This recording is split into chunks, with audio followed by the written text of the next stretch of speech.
आपको अहम खबर दें, मुत्तहिदा अरब अमारात की जानिब से पेट्रोलियम मसनूआत बरामद करने वाले ममालिक की तंजीम ओपेक और ओपेक प्लस से अलहदगी का ऐलान कर दिया गया।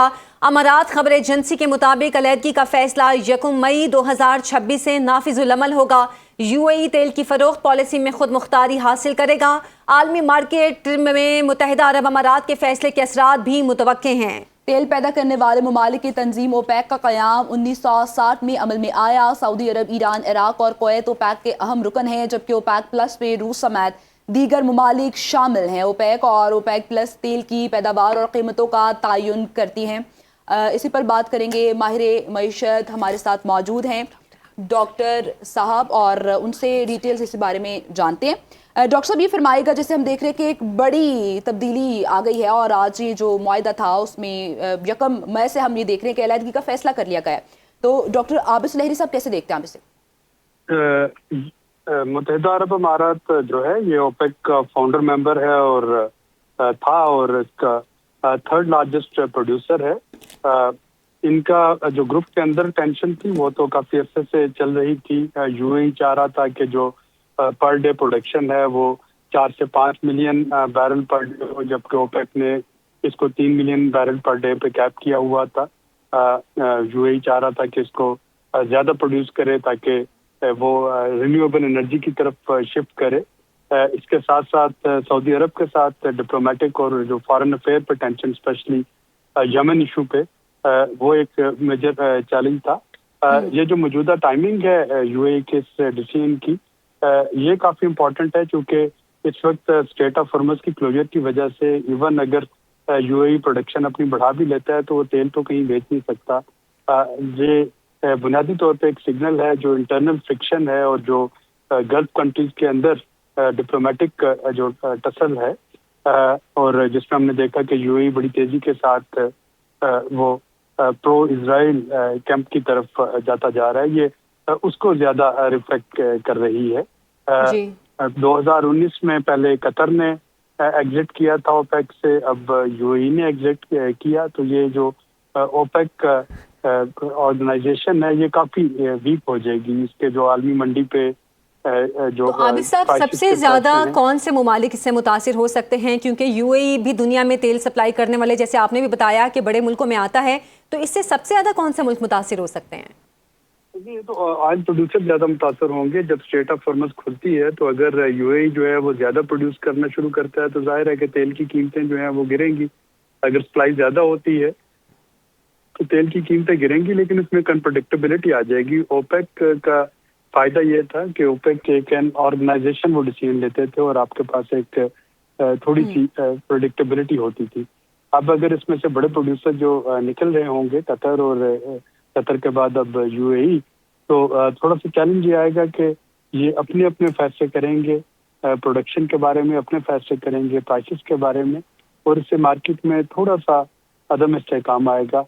पाकिस्तान को अगर हम देखें, अगर हम UAE से ऑयल ले रहे हो या हम इवन अरब गल्फ कंट्री से भी ले रहे हो, अगर UAE की ज्यादा प्रोडक्शन की वजह से कीमत गिरती है तो हमें तो उसका फायदा होगा, लेकिन वो कितना गिरेगी और कब गिरेगी, ये जब वो एक ऑर्गेनाइजेशन का हिस्सा नहीं रहेंगे और अपने तौर पर फैसले करेंगे तो थोड़ी सी उसमें। तो जो ओपेक के बाकी ममालिक हैं उन पर भी इस फैसले का असर होगा?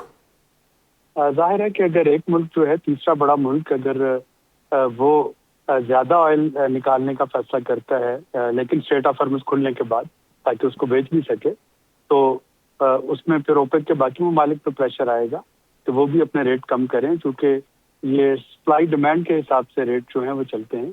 या अगर वो फैसला करता है कि वो तेल बिल्कुल पैदा नहीं करेगा या थोड़ा करेगा, तो उससे तेल की कीमतों में इजाफा होगा, तो बाकी ममालिक को भी उसमें इजाफा करना पड़ेगा।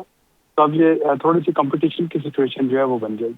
बिल्कुल ठीक है। आबिद साहब, ये भी फरमाइएगा, जैसे आप कह रहे हैं कि आबना हर्मुज़ के खुलने के बाद ही सऊदी अरब का ये जो फैसला है उसका कोई फ़ायदा उनको हासिल हो सकता है, क्योंकि अगर वो पैदावार बढ़ा भी लेते हैं तो उसके बाद भी उनको फ़ायदा हासिल नहीं होगा, क्योंकि अभी आबना हर्मुज़ की बंदिश का भी सामना करना पड़ा है।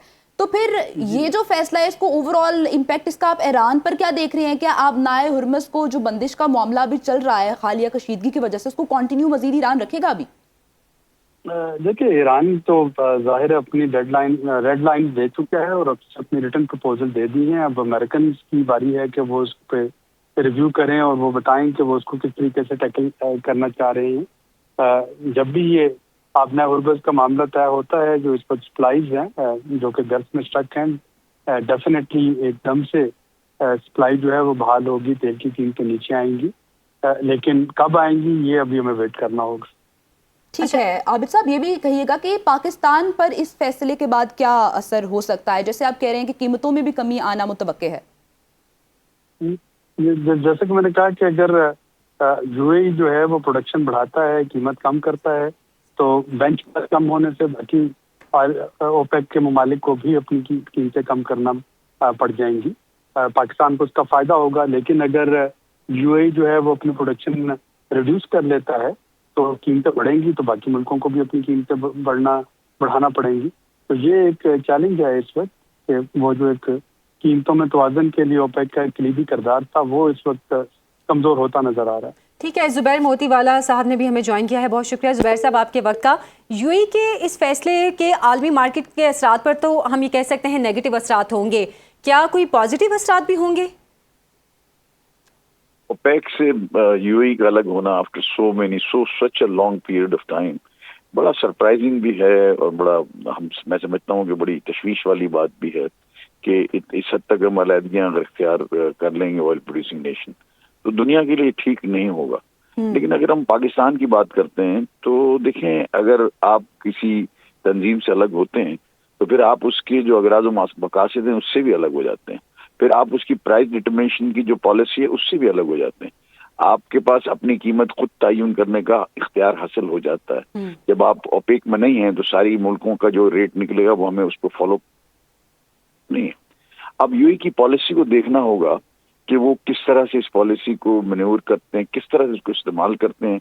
क्या वो अपने एक्सपोर्ट दुनिया को बढ़ा देते हैं या कम कर देते हैं अपने ऑयल की एक्सपोर्ट्स? एक लिमिटेड क्वांटिटी अबू धाबी की जिसकी परसेंटेज उधर थी, अभी भी वही परसेंटेज रहेगी। लेकिन अगर उनको अपना प्रोडक्शन बढ़ा देते हैं और अगर इसके कम दामों में माल बेचते हैं और इसके ओपेक को या ममालिक के साथ उनका जो भी राब्ता, जो भी प्रॉब्लम उसको वक्त बताएगा। के लिए मैं समझता हूँ कि हमारा पड़ोसी मुल्क है यूएई और हम उनसे भी जो है ना पेट्रोलियम प्रोडक्ट लेते हैं और अगर इस पॉलिसी के अंदर अगर हमें तेल सस्ता मिलता है तो गुड फॉर अस। सही, बहुत बहुत शुक्रिया। जुबैर मोतीवाला साहब हमारे साथ मौजूद थे, आबिद क़य्यूम सुलेहरी साहब, आप दोनों का बहुत शुक्रिया।